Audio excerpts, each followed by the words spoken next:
கிறிஸ்துவுக்குள் பிரியமானவர்களே, இந்த நாளுக்கான தினசரி தியான வசனம் மத்தேயு எழுதின சுவிசேஷம் 18வது அதிகாரம் 11வது வசனம். மத்தேயு 18:11. மேத்யூ 18:11.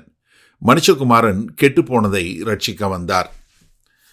இந்த வசனம் ஒரு சிலர் இந்த ஒரிஜினல் மேனுஸ்கிரிப்டில் இல்லை அப்படின்னு கொஞ்சம் இது பண்ணுவாங்க. ஆனால் லூக்கா 19வது அதிகாரம் 10வது வசனத்தில் இந்த வசனம் இருக்குது, எல்லா மேனுஸ்கிரிப்ட்லையும் இருக்குது. அதனால் இது இங்கே இருக்க தான் செய்யுது.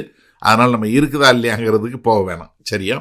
இப்போ மனுஷகுமாரன் கர்த்தராகிய இயேசு கிறிஸ்து தன்னை குறித்து சொல்லும்போது தானியேல் 7வது அதிகாரம் 13-14வது வசனங்களில் எப்படி ஒரு இரட்சகர் என்பவர் வருவார் என்பதை குறித்து சொல்லும்போது அவர் எப்படி ஒரு மனிதனாக வருவார், மனித குமாரனாக வருவார், தேவனுடைய மகிமையில் வருவார் என்று சொல்லக்கூடியதாக அவர் தன்னை அடையாளம் காணக்கூடியது மனுஷகுமாரன் அப்படிங்கிறத சொல்கிறார். சொல்லிட்டு எதுக்காக வந்தார்? கெட்டுப்போனதை. அதாவது நம்ம இதை பார்க்கும்போது நமக்கு ரெண்டு காரியம் தெரியணும். ஒன்று என்னென்னா, அதாவது மனுஷகுமாரன் கெட்டுப்போனதை ரட்சிக்கிறதுக்காக வந்தார் அப்படின்னு சொல்லும்போது இதை எசேக்கியேல் 34வது அதிகாரம் 11-12வது வசனங்களில் கர்த்தர் எப்படி, தேவனாகிய கர்த்தர் எப்படி பார்க்குறாருன்னா, அது தொலைந்து போன இஸ்ரவேல் தேச மக்கள், அதாவது ஒரு மேய்ப்பன் எப்படி ஆடுகள் தொலைந்து போன ஆடுகளை போல இருக்கும் அப்படின்னு சொல்லக்கூடியதான். இதே உருவ அமைப்பு நம்ம பார்க்கும்போது ஏசாயா 53வது அதிகாரம் 6வது வசனத்தினை சொல்லும்போதும் எப்படி எல்லாரும் வழி தப்பி போன ஆடுகளை போல தெரிந்து போனோம், எப்படி ஒரு மெய்ப்பனுடைய இதிலிருந்து போனது போல என்று சொல்லக்கூடியதாக. அதனால தான் இங்கே சொல்லும்போது என்ன, தொலைந்து போனது இல்லை கெட்டு போனது, இதுக்காகத்தான் அப்படின்னு சொல்லக்கூடிய ஒரு காரியம். ஏன்னா எப்படி ஒரு மெய்ப்பன்ட்ட ஒரு ஆடு சேர்க்கப்படணுமோ, எப்படி தொலைந்து போன ஆடுகள் அவங்க சேரணுமோ, அதே போல் ஒரு கஷ்டப்படக்கூடிய தொலைந்து போன இல்லை வழி தப்பி போன இதெல்லாம் சேர்ந்து திரும்பி வருவதற்காகத்தான் என்ன வந்தார்? ரட்சிக்க வந்தார். ஏன்னா யோவான் 3வது அதிகாரம் 16வது வசனம் நம்ம எல்லாருக்கும் தெரியும். தேவன் தம்முடைய ஒரே பேரான குமாரனை விசுவாசிக்கிறவன் எவனோ அவன் கெட்டு போகாமல் நித்திய ஜீவனை அடையும்படிக்கு இவ்வளவாய் உலகத்தில் அன்பு கூர்ந்தான்னு சொல்லிட்டு 17வது வசனம் சொல்லும்போது என்ன சொல்றாரு? தேவன் உலகத்தை ஆக்கினை தீர்ப்புக்கு என்று தன்னுடைய குமாரனை அனுப்பாமல் என்ன, அவர் மூலமாய் ரட்சிப்பதற்காகத்தான் அனுப்பினாரு.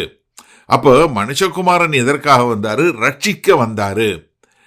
அப்போஸ்தலனாகிய பவுல் தன்னை குறித்து சொல்லும்போது தீமோத்தேயுக்கு எழுதும் 1 தீமோத்தேயு 1:15 சொல்லும்போது, கர்த்தராகிய இயேசு கிறிஸ்து பாவிகளை ரட்சிக்க உலகத்திற்கு வந்தார், அதில் பிரதான பாவி நான் அப்படின்னு சொல்லக்கூடியதா. அப்போ என்ன, இங்கே மத்தேயு 9வது அதிகாரம் 13வது வசனத்திலே பார்த்தோம், என்ன, அவர் நீதிமானை நல்ல பாவிகளை ரட்சிக்கவே வந்தார் என்று சொல்லக்கூடியதா. அப்போ மனுஷகுமாரன் எது? கெட்டுப்போன தொலைந்து போன வழி தப்பி போனவைகளை ரட்சிப்பதற்காக, அதாவது ஒரு மனுஷனை பாவத்தினால தொலைந்து போனவனாய் இருக்கிறவனை ரட்சிப்பதற்காக பூமிக்கு வந்தாரு. சரி, இந்த நாளில் இந்த வசனத்தை நம்ம எப்படி கொள்ளுது? அதாவது கர்த்தராகிய இயேசு கிறிஸ்துவனுடைய நோக்கம், அவருடைய வருகை என்னன்னா, தொலைந்து போனவர்களை கண்டுபிடிக்கக்கூடிய ஒரு காரியம். அப்போ என்ன ஒரு புரிஞ்சுக்கொள்ளுன்னா, அதாவது யாருமே தேவனால தொட முடியாதபடி, தேவனால ரட்சிக்கப்பட முடியாத தூரத்தில் ஒருத்தருமே இல்லை. என்ன நீங்கள் நல்லா யோசிங்க. அதாவது தேவனால தொலைந்து போன ஒருத்தரை கண்டுபிடிக்க முடியாத அளவுக்கு யாருமே இல்லை என்று சொல்லக்கூடியதாக. சமீபத்தில் ஒரு ஊழியக்காரருடைய சாட்சியை பார்த்தேன். அவர் என்னன்னா, ஒரு புஸ்தகம் எழுதியிருக்கிறாரு. அவர் நல்ல ஒரு கிறிஸ்தவ குடும்பத்தில் பிறந்து வளர்ந்தவர். ஆனால் அவர் யூனிவர்சிட்டி போகும்போது அவரை வேறொரு சிலர் சந்தித்து அவரை காரியங்களை சொல்லி சாத்தானுடைய சாத்தானை ஆராதிப்பதற்கு தலைமையோட ஆளாக போட்டு அவரை அவர் அந்த அளவுக்கு அதில் உயர்ந்து அவரோட பெயர் இருந்தது. அப்போ அவங்க அம்மா கேட்டாங்களாம், தம்பி இது உண்மையா, இதுதான் நீதானா, இது உண்மையா இல்லை பொய்யான்னு. ஆமாம், அதனால என்ன இருக்குன்னு. உடனே அந்த அம்மா ஒரு 4 மாதங்களும் ரொம்ப சின்சியராக அப்படி ஜெபம் பண்ணாங்களாம். அதாவது தேவனை நிராகரித்து சாத்தான் தான் போன ஒரு ஆளை என்ன கர்த்தர் எப்படி போய் அவர் ஒரு தேவனோடு சந்திக்கக்கூடிய ஒரு காலகட்டம் அந்த சந்திப்புனால அவர் மனம் மாறி இன்றைக்கு தேவனை ஆராதிக்கக்கூடியதாக வரக்கூடிய ஒரு காரியம். அப்போ என்னன்னா, நமக்கு ஒரு காரியம் நல்லா தெரிஞ்சுக்கொள்ளுங்க. கர்த்தராகிய இயேசு கிறிஸ்து சொன்ன போல என்ன யாருமே அவருடைய ரீச் என்று சொல்லக்கூடிய அவரால் தொட முடியாத இதில் ஒருத்தருமே கிடையாது. இது நமக்கு என்ன கொடுக்குதுன்னா, நம்ம யாருமே ரட்சிக்கப்படுவதற்கு தகுதி இல்லை என்று சொல்லக்கூடியதாக ஒருவரும் இல்லை என்பதை புரிந்து கொள்ளுங்க. அது யாராக இருந்தாலும் சரி, தேவனால் ரட்சிக்கப்பட முடியாத தூரத்தில் ஒருவருமே இல்லை என்பதுதான் முற்றிலும் உண்மை. அதனால் இது நமக்கு ஒரு பெரிய ஒரு நம்பிக்கையும் நமக்கு ஒரு நல்ல ஒரு ஸ்திரத்தன்மையும் கொடுக்கக்கூடியதாய் இருக்கட்டும். வல்லபிதாவே, இந்த அருமையான நல்ல நாளுக்காய் நன்றி.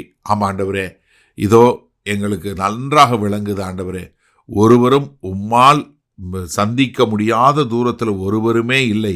இது எங்களுக்கு ஒரு முழு நிச்சயத்தையும் ரட்சிப்பின் நம்பிக்கையும் கொடுக்கிறது. அதற்காய் கோடான கோடி நன்றி செலுத்துகிறோம். மீட்பெரும் இரட்சகருமாகிய இயேசு கிறிஸ்துவின் மூலம் பிதாவே, ஆமேன். கர்த்தர் உங்களை ஆசீர்வதிப்பாராக. நாம் இன்று மாலை மன்னால சந்திப்போம்.